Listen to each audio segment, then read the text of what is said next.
Olá, seja muito bem-vindo ao nosso Cineclube Luz, Filosofia e Ação. E hoje é a nossa primeira sessão e nós vamos debater aí o filme Ágora.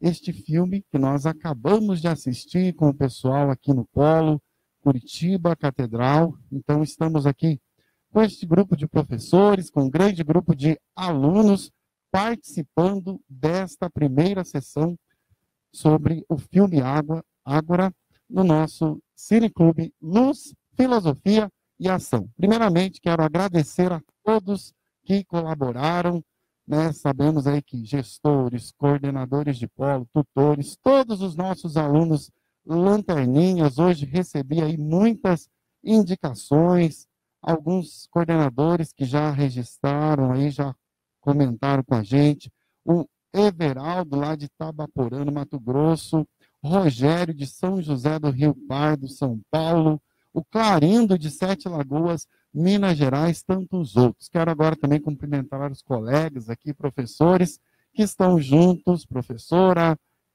Valéria, o professor Rui, o professor Douglas, que vão aqui com a gente conversar um pouco sobre este filme. Boa noite, professores. Tudo bem? Professora Valéria, tudo bem? Olá, boa noite. Boa noite a todos no Brasil que estão nos polos assistindo a nossa transmissão. Boa noite aqui os presentes. Fico muito feliz de estar participando nesse momento do primeiro evento organizado pelo curso de Filosofia, essa extensão que tem uma programação para o ano inteiro, né? A cada fase nós vamos ter aí um filme que será assistido e debatido por nós e por convidados ao longo desse ano.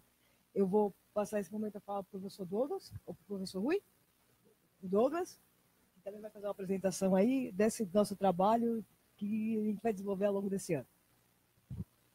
Então, boa noite, caros e caras estudantes. Sejam muito bem-vindos aqui, tanto quem está nos acompanhando presencialmente aqui no Polo da Catedral, em Curitiba, e aqueles que estão nos polos ao redor do Brasil, aqueles que estão em casa nos acompanhando, né? Agradecendo aí a colaboração de todos, em destaque a Escola Superior de Educação da Uninter, na figura da professora Dinamara, que apoiou o projeto, né? E a nossa intenção é de poder fazer esse movimento cineclubista aqui na Uninter, que vem de uma tradição, né, já desde o início do século XX na França. Ela começa aqui no Brasil na década de 1920 com o Cineclube Chaplin, no Rio de Janeiro, e a partir daí nós podemos elencar um sem número de cineclubes. Só em Curitiba, por exemplo, existem mais de 10 cineclubes, né? O cineclube possibilita uma forma interessante de reflexão e de debate, porque não basta assistir o filme, né? Nós precisamos observar o filme de forma crítica, e aí a filosofia tem um ponto de encontro bastante interessante com o cinema, porque, como alertaria o Gilles Deleuze, por exemplo, né, nós não podemos nos reduzir as reflexões aos planos textuais, né, tradicionais. Mas o filme também é texto, né? Se nós lembrarmos de alguns cineastas, por exemplo, Glauber Rocha e a sua famosa frase, né? Uma câmera na mão e uma ideia na cabeça, ou então o Godard, que dizia que a câmera escreve, nós temos contato aí com uma forma simbólica bastante interessante e que através da qual nós podemos elencar um sem número de debates. Então, sejam todos e todas muito bem-vindos. Muito bem, eu quero agora também passar a palavra ao professor Rui para que se apresente, faça suas considerações iniciais. Na sequência, vou dizer aqui alguns avisos, algumas orientações gerais aí para todos que estão participando do Cineclube, sobre as atividades que nós temos que fazer. O pessoal está preocupado com o certificado, a própria organização. E na sequência vamos falar então do filme Ágora. Professor Rui, tudo bem? Boa noite, professor Luiz. Boa noite, professora Valéria, professor Douglas. Boa noite, pessoal que está aqui presente, alunos e alunas da Uninter, seja do curso de filosofia, dos demais cursos, e os alunos que estão nos assistindo aí à distância por esse Brasil imenso, né? A experiência que nós estamos começando hoje é de juntar a filosofia para discutir alguns temas a partir do cinema. Nós temos que pensar, pelo menos, sobre 2 pontos de vista, né? A teoria crítica, o grupo da Escola de Frankfurt, faz uma avaliação também crítica do cinema, na medida em que, a partir de um certo momento, o cinema transformou-se, e pelo menos uma parte do cinema se transformou, né, ou foi transformado naquilo que eles chamam de indústria cultural. É uma mercadoria que passou a ser utilizada para, principalmente com o objetivo de gerar lucro, de transformar, produzir riqueza, né? Mas nós temos que olhar o cinema também como uma possibilidade de formação de consciências, não no sentido de instrumentalizar o cinema, mas de possibilitar as reflexões, né?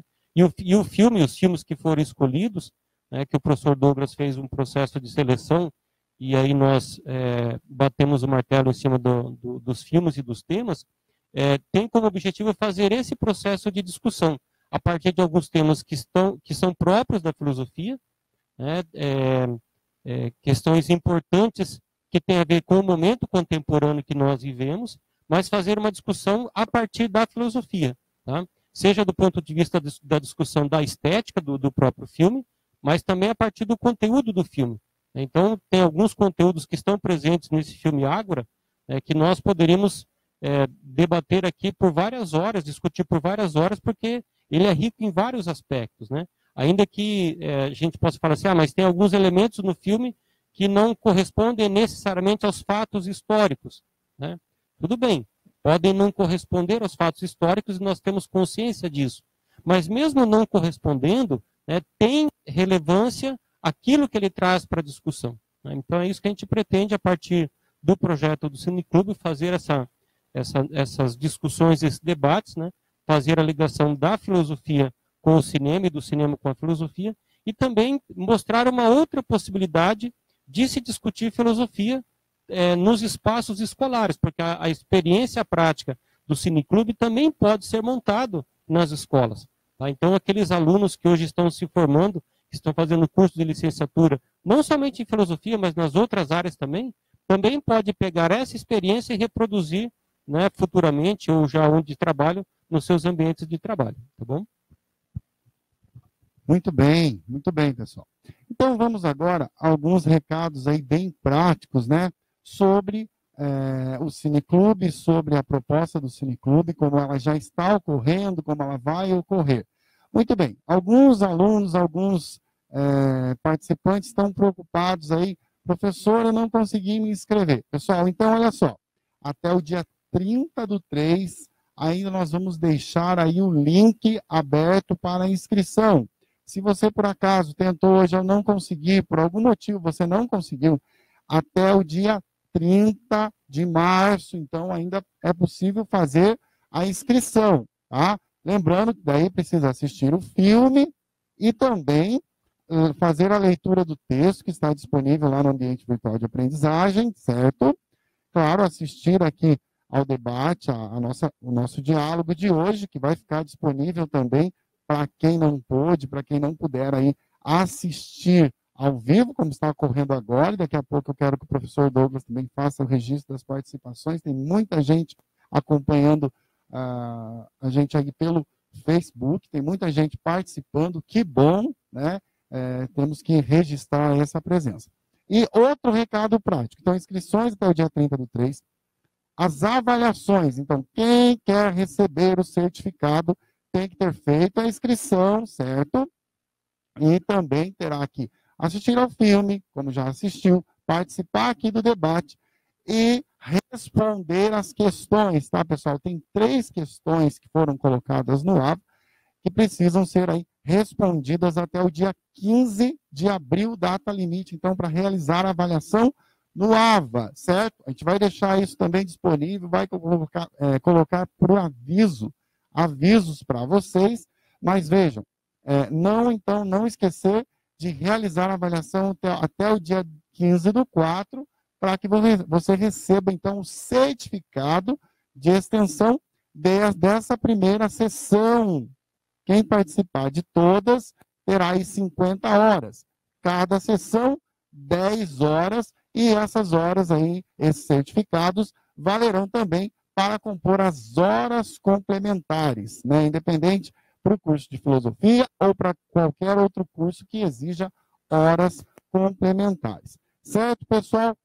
Outra dúvida que muitos perguntaram, professor, o filme vai ser transmitido pelo AVA ou mesmo pela rede social? Não, o filme nós não transmitimos. Cada polo que tem aí o seu aluno lanterninha, atenção alunos lanterninhas, tem que organizar aí a sessão, né, como nós fizemos aqui hoje, como outros polos que eu já vi as fotos, fizeram aí por todo o Brasil, assistiram juntos. Precisa ser no mesmo dia? Não precisa ser no mesmo dia. Cada polo pode organizar como considerar melhor. Olha, consegui passar até em 2 dias, na terça e na quarta-feira, na segunda e na terça. E aí vai ter o dia da transmissão do debate. Convidamos para que vocês venham até o polo para assistir, para participar, para poder dialogar, debater sobre o filme. Mas também, quem não puder, eu vou assistir de casa, da rede social, tudo bem.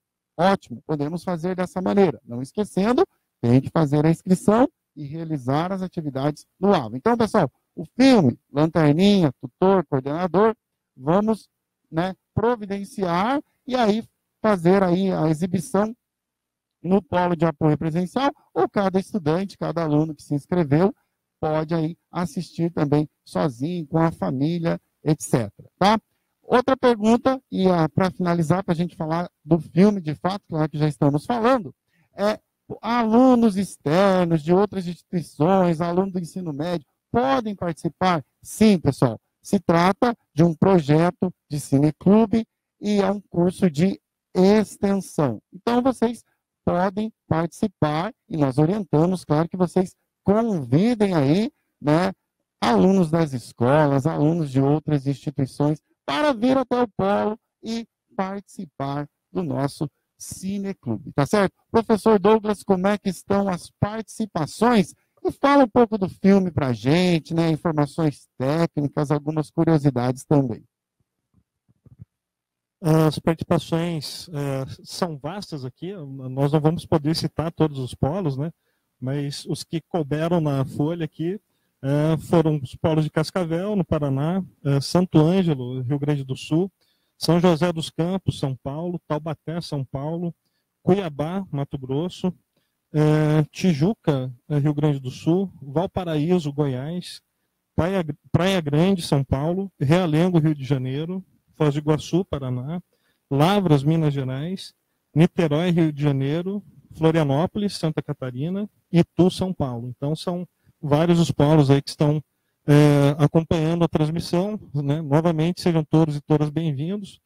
E falando um pouco sobre os detalhes técnicos do filme, entrando no debate propriamente dito, apresentando primeiro alguns detalhes da ficha técnica do filme, né? A direção foi do Alejandro Amenabar, né, que foi roteirizador já do Vanilla Sky em 2001 e diretor de Mar Adentro em 2004. A fotografia, uma fotografia bastante elogiável aí, né? Foi do Chaves Jimenez. A cenografia do Larry Dias. Depois nós vamos falar mais um pouco sobre a construção do filme. Os estúdios foram Tele5 Cinema, Himenóptero e Mod Produções. Sobre o elenco, a Hipátia foi interpretada pela Rachel Weisz. O Theon, que é pai da Hipátia, foi interpretado pelo Michael Lonsdale. Quanto ao orçamento, é interessante, um detalhe aqui, ele teve um orçamento de 75 milhões de dólares e uma bilheteria só de 39 milhões. É claro que não é um filme inaugural, revolucionário, no sentido de formas de filmagem. No entanto, ele traz um conteúdo bastante importante e é um filme bem filmado, bem roteirizado e assim por diante, né? Só um pedido aqui, porque nossa transmissão foi interrompida. Então, ressaltando, o Davos, né, ele é um personagem que serve para a construção do arco narrativo da história. Ele consegue estar em todos os ambientes, tanto na casa da Hipátia, quanto na biblioteca de Alexandria, no que havia restado da biblioteca de Alexandria, né? Quanto na convivência com os cristãos. Então, ele é um recurso narrativo bastante interessante. Falando da sinopse, aí a gente abre para a questão do olhar mais crítico sobre o filme. O filme sempre tem uma licença poética. Mesmo os documentários, né, que têm esse propósito de documentar algo, eles vão apresentar uma licença poética, dependendo de como se posiciona a câmera, de como se edita o filme. É como editar um filme é como escrever um texto, né? Então, é um filme ficcional, inspirado nessa personagem histórica, e aí a gente pode elencar alguns recursos narrativos, e gostaria de chamar a atenção para alguns elementos da fotografia, que são bastante interessantes. Por exemplo, a gente percebe uma paleta de cores que puxa para o ocre, né? Esse ocre combina com a antiguidade, mas também combina com a luz do fogo, o sentido de iluminação. Então, a sabedoria pagã, grega, vista ali como algo a iluminar a escuridão, e a religião é representada sempre por tons mais escuros. E aí a gente pode se referir a algumas polêmicas que envolveram o filme, porque ele não foi, evidentemente, bem aceito por algumas comunidades religiosas. No entanto, o Alejandro Amenábar vai ressaltar que não é um filme sobre anticristão, que faz críticas focadas apenas no cristianismo, mas na questão da intolerância, né? Então, nós não sabemos historicamente muito sobre a Hipátia, porque ela deixou poucos registros dela chegam até nós. No entanto, que se sabe, não que o comportamento religioso tenha sido aquele, factualmente, mas o que se sabe é que a morte dela foi provocada por esse embate e por algumas, aliás, pela não aceitação da população, e ela era de fato conselheira do Orestes, né? Então, como é que uma mulher filósofa que já teve a audácia de ser diretora da biblioteca, teve a audácia de dar aulas, a licenciatura era uma coisa só para os homens na antiguidade, ainda seria uma pagã e conselheira do prefeito. Isso, de fato, causou alguns constrangimentos, e acho que, para além das questões técnicas do filme, é importante apontar para essa questão da intolerância e da violência, sobretudo da violência contra as mulheres. Muito bem. E continuando a falar sobre essa temática que o professor Douglas acabou de citar, a violência contra as mulheres, e algo que ficou aí bastante latente no filme, a forma como principalmente é apresentada a morte, ainda que, segundo o fato histórico, talvez seja ainda mais cruel do que apareceu no filme, porque o escravo Davos, como o Douglas acabou de dizer, é um personagem fictício. Então, nós temos aqui muito para dizer, muito para dialogar, muito para falar a respeito disso, né? Nós temos dados, inclusive, sobre isso atualmente, sobre a violência contra mulheres atualmente. Mas uma questão que aparece no filme, e aí eu vou pedir para a professora Valéria comentar com relação a isso, é se em momentos de crise, em momentos em que está presente a violência, a desigualdade, o sofrimento, será que nós precisamos de filosofia? Professora Valéria, vamos lá? Bom, boa noite novamente a todos e todas. A pergunta que o professor Luiz faz, ela é provocativa, né? Ainda mais para alguém que não é filósofa de formação. Eu sou graduado em Ciências Sociais, toda a minha área de formação é Ciências Sociais, e atuo junto ao curso de Filosofia na instituição.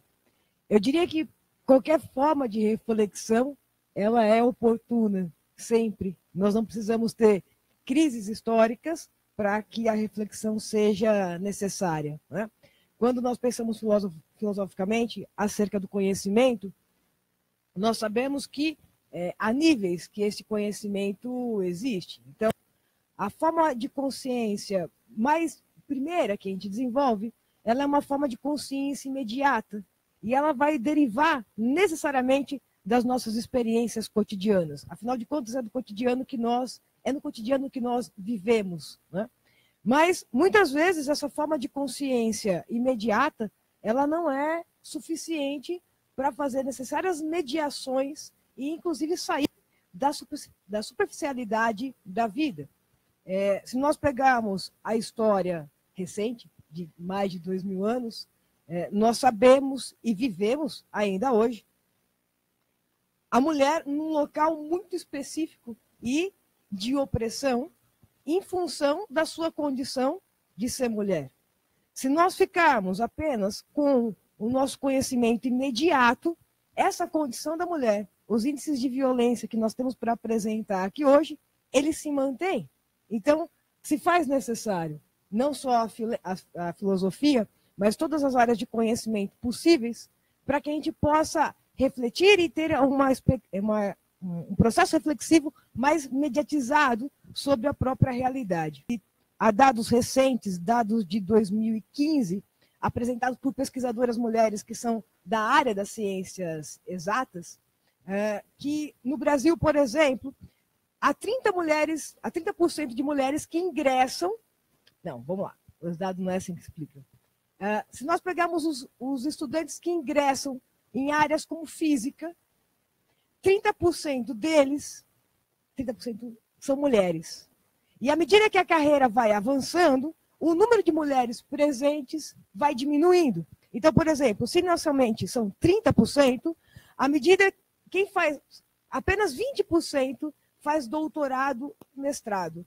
E é mais ou menos o mesmo índice, na verdade, se reduz para 15% do corpo docente na área de física. Quer dizer, ainda é uma área majoritariamente masculina. Então, eu não vou fazer a comparação ao filme, porque são tempos históricos completamente distintos, mas a mulher não podia ser conselheira lá, ainda mais uma pagã, né, a Hipátia, mas hoje há alguns lugares que supostamente todos nós podemos alcançar, mas efetivamente, nas relações cotidianas, nesse mundo que nós vivemos e de onde emerge nossa consciência imediata, na verdade, nós não ocupamos. E se ocupamos, é numa proporção menor do que a masculina. Quer dizer, isso só evidencia que a desigualdade de gênero, ela se mantém numa estrutura de quase 2.500 anos depois, né?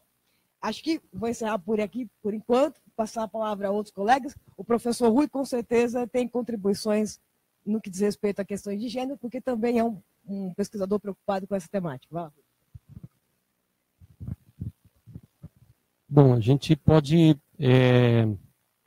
falar um pouco do filme, pelo menos duas questões que estão relacionadas.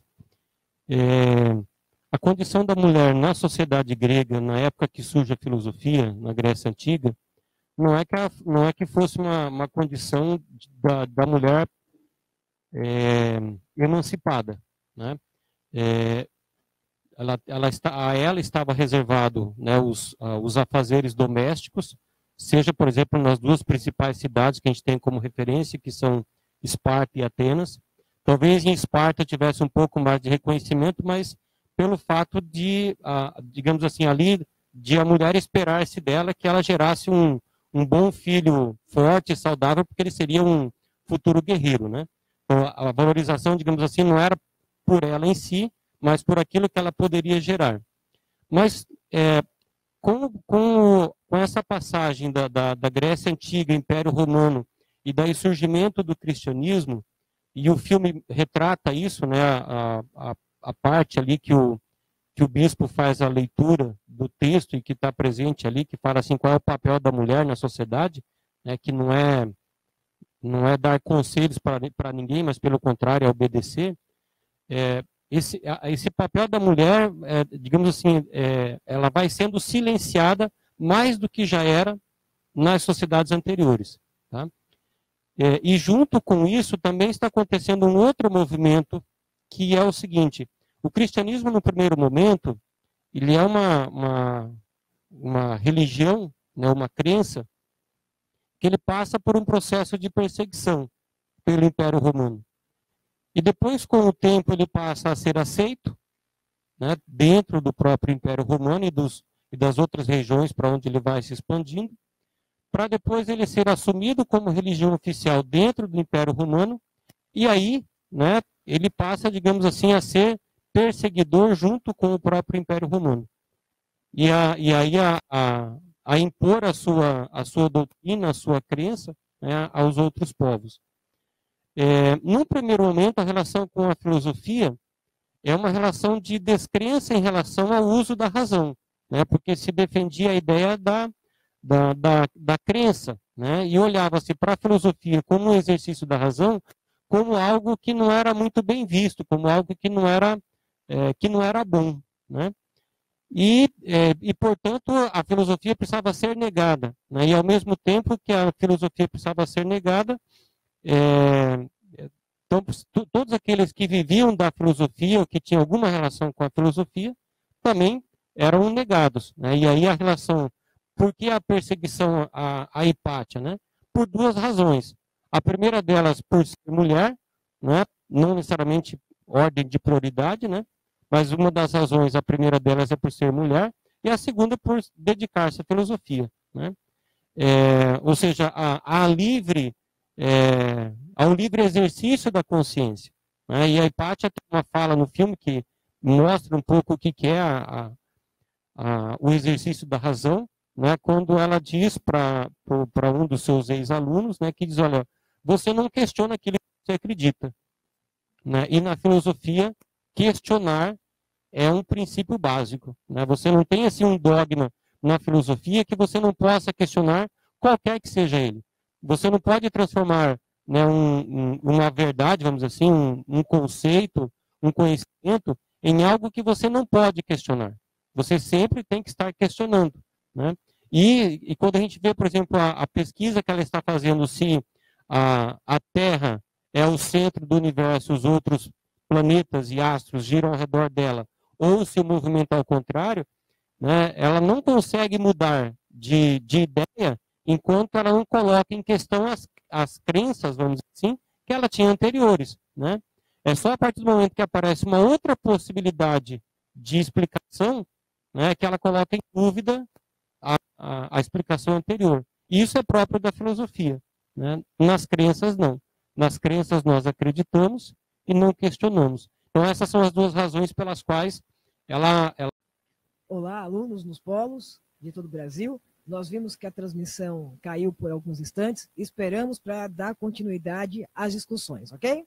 Então, para continuar, interagindo aqui com os questionamentos que estão vindo do Facebook, foi feita uma questão bastante pertinente e intrigante, eu diria, sobre comparando o que ocorre com a Hipátia no filme com o que aconteceu com a Marielle a semana passada no Rio de Janeiro. E quanto a isso, o professor Douglas, nesse momento, vai nos dar algumas, eu não diria explicações, porque acho que não é possível, mas vai trazer algumas elucubrações acerca dessa problemática. Vai lá. Pois bem, é importante considerar alguns detalhes de contexto histórico, né, em relação à abordagem, à forma pela qual o filme retratou os cristãos, por exemplo. Nós não podemos dizer que aqueles cristãos dos séculos III, IV, depois de Cristo, são os mesmos cristãos de hoje. Nós precisamos considerar um avanço histórico. E não só em relação à religião, mas, sobretudo, no que diz respeito à possibilidade de construção de uma civilização.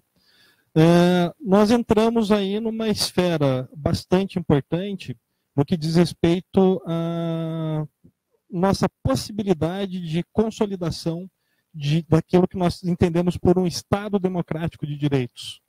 E, de forma contemporânea, esse Estado democrático de direitos, ele serve para garantir, sobretudo, a dignidade humana, né? Então, isso não é uma invenção, não se refere à ideologia de forma alguma. Nós temos alguns dados aqui, por exemplo, esses dados são da ONU, tá? A cada 7,2 segundos, uma mulher é vítima de violência física no Brasil, tá? Um estupro a cada 11 minutos foram registrados em 2015. Então, nós estamos dialogando aqui com evidências, certo? E essas evidências são contrárias àquilo que nós entendemos por direito. Vejam bem, começou-se a se debater a questão dos direitos humanos depois da Segunda Guerra Mundial. O Tratado de Genebra é muito importante nesse sentido. A assinatura da Declaração Universal dos Direitos Humanos, em 1948, ela serve para garantir a dignidade humana. Condições básicas, elementares, como alimentação, como integridade física, como moradia, e assim por diante. Né? Então, quando nós vemos um fenômeno como esse, é claro que as mulheres ganharam muito espaço nos mercados, ganharam muito espaço em termos de direitos, as mulheres podem votar e assim por diante, né? Mas ainda assim, de modo geral, ganham cerca de 30% a menos que os homens, a não ser nos campos da saúde e da educação. Tá? Então, é importante ressaltar isso, né? Há uma similaridade entre essas mulheres que chamam muita atenção pela sua importância histórica, pelo seu significado, né? No caso da Marielle, nós também precisamos considerar vários elementos aqui, como a sua ascendência étnica, o local em que ela vivia, né, no Rio de Janeiro, e assim por diante. Mas essas mulheres são muito importantes para serem vistas na história e lembradas, né, porque elas representam todas essas outras que apanham a cada 7 segundos. Todas essas outras que são estupradas, né, a cada cerca de 11 minutos. Nós vivemos, então, um momento grave, e aí, né, voltando à questão pertinente aqui, que é o papel da filosofia, que a filosofia se faz necessária. Não só pelo avanço da razão, mas pela possibilidade de dignidade. Né? O diretor, o Amenabar, ele quis fazer uma ficção científica, era a pretensão inicial dele produzir um filme de ficção científica. Ele volta lá para o século IV depois de Cristo para mostrar as origens daquilo que nós entendemos por ciência e da dificuldade que nós temos em ter o pensamento livre e poder construir uma civilização baseada no respeito ao outro, na dignidade e na racionalidade. Muito bem. A partir disso que já conversamos, quero mais uma vez agradecer a participação de vocês que estão aqui, de todos que estão nos assistindo, né, pessoal? Tivemos algumas interrupções aí, mas agora está tudo funcionando normalmente. Estamos, então, ao vivo com vocês e percebemos quantas reflexões são possíveis a partir aí do filme. Então, a prática do Cineclube tem muito a contribuir, claro, com o curso de filosofia, com todos os cursos e com a sociedade de um modo geral, pela forma como é possível abordar aí certos conteúdos que, por vezes, tem-se medo, às vezes, até de abordar, né? Acha que a maneira de resolver o problema é não falar do problema, mas ele está aí. E o cinema nos ajuda, nesse sentido, a trazer essas questões, né, para o diálogo, para a discussão, para a reflexão. E, claro, porque nós queremos ser melhores, porque nós queremos uma sociedade melhor. Com certeza queremos. Agora, precisamos também passar para a ação. Ação que demanda sempre reflexão. A professora Valéria muito bem frisou isso. E um ponto que merece aqui também, acredito, ser tratado, é aquele efeito manada, né? No filme aparece isso. Depois que o primeiro jogou uma pedra, aí muita gente joga pedra e às vezes não sabe por que está jogando pedra. Efeito manada que acontece, né, no dia a dia, pode acontecer numa praça, mas que acontece também na rede social. Nós estamos utilizando agora a rede social para esse momento de reflexão, de diálogo, e tantas questões importantes, boas, que nós podemos aqui trazer e refletir. Mas, às vezes, a rede social se torna campo de batalha, se torna um instrumento para fazer com que o efeito manada fique cada vez maior. Professora Valéria, você quer falar um pouquinho a respeito disso também? No que diz respeito a questões das informações, quer dizer, eu não vou me ater aos aspectos do filme histórico. Acho que o professor Rui e o professor Douglas deram a devida atenção. Mas nós precisamos pensar, aí voltando àquela pergunta feita inicialmente, de que a forma de consciência que nós desenvolvemos sobre a realidade, ela é fundamental para a forma como nós vamos agir nesta realidade. Há um mundo de informações disponíveis pelas redes sociais. Nós, inclusive, estamos produzindo informação e conhecimento nesse momento, porque estamos lidando por meio das redes sociais. Mas como filtrar, como selecionar aquilo, como apreender essa informação que está sendo repassada por meio das redes sociais? Foi lembrado o caso da Marielle, e é sabido que durante a última semana, uma série de falsas informações foi divulgada pelas redes sociais. Quer dizer, como é que eu individualmente posso selecionar melhor essas informações? Veja, todo meio de comunicação, e aí lembrando que o professor Rui falou sobre os frankfurtianos que fazem a crítica aos meios de comunicação, mas todo meio de comunicação, ele é um meio de informação. Nós vamos nos informar de alguma maneira. Agora, a questão é como nós vamos apreender esta informação, inclusive como nós vamos lidar com essa informação no ato cotidiano. Se a escola de Frankfurt faz a crítica aos meios de comunicação de massa, também é verdade que tem o Benjamin que vai dizer, olha, o cinema tem um papel importante porque ele atinge a um grande número de pessoas. Só que, como vocês estão vendo, e esse debate se propõe a isso, nós estamos, a partir de um filme, trazendo outros questionamentos possíveis para questionar e problematizar a nossa própria existência.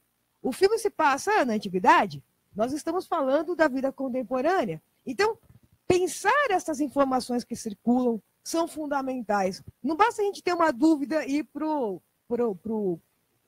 Dr. Google, né? Porque nem tudo que está ali, inclusive, é real. Né? Então, acho que esse é o grande exercício, inclusive de nós, estudantes que somos, estamos falando para estudantes, nós somos estudantes também. Esse é o grande desafio do estudante, né? É produzir conhecimento e, nesse processo, realizar a reflexão. Então, volto ao início da minha fala, pensando no processo de formação da consciência. Muito bem. Eu quero agradecer a todos aí que participaram em todo o Brasil, nos polos, os gestores, coordenadores, tutores, todos os envolvidos, os nossos alunos lanterninhas. Nós estamos aí à disposição de vocês também para esclarecer dúvidas, e claro que esse projeto vai continuar, né? Vamos ter aí a segunda, a terceira, a quarta, a quinta sessão, e queremos contar com a participação de vocês. Vou passar agora ao professor Rui, para que ele faça aí as considerações finais também. Ok, então fica o convite aí para as próximas sessões, e nos comprometemos ao pessoal que estava nos acompanhando aí nos outros polos a cuidar da transmissão para que não não caia como caiu dessa vez, né? É a primeira vez que estamos fazendo isso com essa transmissão, com essa forma de trabalhar. Então, estamos ainda aprendendo com algumas questões aqui. E continuamos aí a discussão a respeito do filme e a respeito do próprio texto, né, pelo canal da tutoria, ou seja, a discussão não se encerra aqui, né? O que nós queremos é que o canal de tutoria se transforme num espaço de discussões de conteúdos, né?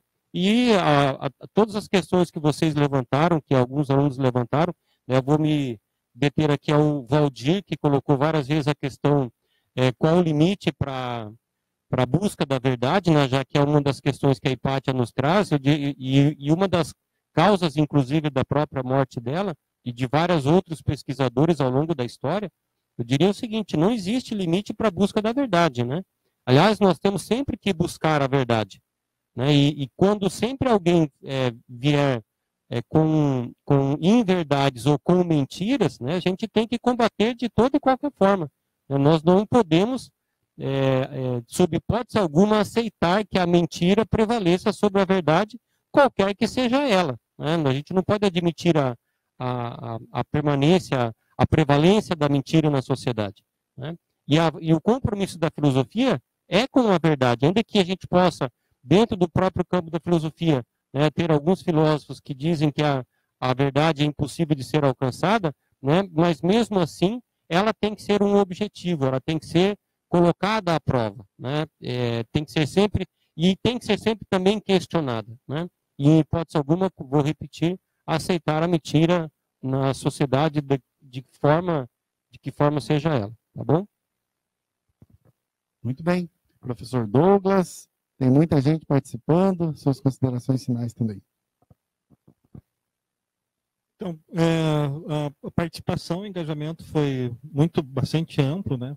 Nós tivemos aí, como o Rui ressaltou, nós tivemos algumas interrupções, a transmissão caiu algumas vezes, mas nós tivemos cerca aí de 300, 350 pessoas visualizando o vídeo a cada momento, né? E lembrando que esse número deve ser maior, porque assim como nós aqui, eles estão reunidos nos polos ao redor do Brasil.